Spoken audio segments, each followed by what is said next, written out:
Hey.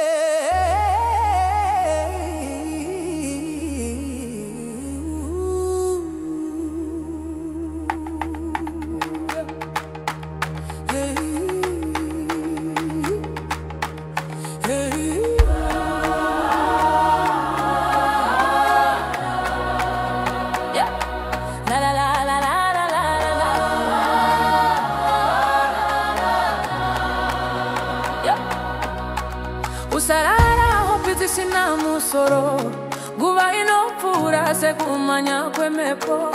Zuvari no budari mwero pinda Asimangwa na hati zivi kutiri chao ya sei Unaumbwa ne hope zako asibasa hariperi Simuka ugo shandira ziroto zwako Mwaria no pamukana siwe itachika muchako Shanda nasi Nekuti mangwana harivimbiki Shanda nasi Mangwana harizivikanwi Nguva inoburuka zizina kupokana Usasimbira pa hope zizina mabasa Simuka famba tora dango rako Shanda nasi Shanda nesimba Nekuti mangwana harivimbiki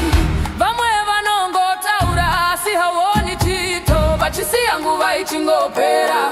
Asiwe gara wakazipira Kuti nasi ndiro suvara kore kuvakara mangwana Denga hariji Basina kushingaira Mungwagwa hawendi kune vanogara ziroto Zinoda kurohwa nesimba Nekuti nguva inova yawira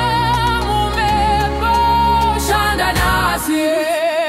Mangwana harivimbiki Shanda nasi Mangwana harizivikanwi Nguva inoburuka zisina kupokana Usasimbira pa hope zisina mabasa Simuka famba tora dano rako Shanda nasi Shanda nesimba Nekuti mangwana harivimbiki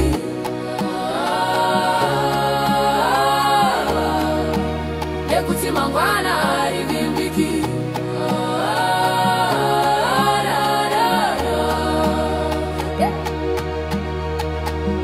Mwari vanoda vanoshingaira vanorwira Sadzara vone honzeri Usamirira rombo Rombo hariburuki Vasandiro rinonza Mufaro unofadza moyo Shanda nasi Mangwana harizivikanwi Nguva inoburuka zvisina kupokana Usasimbira pa hope zisina mabasa Simuka famba tora dano rako Shanda nasi Shanda nesimba Nekuti mangwana harivimbiki Shanda nasi Mangwana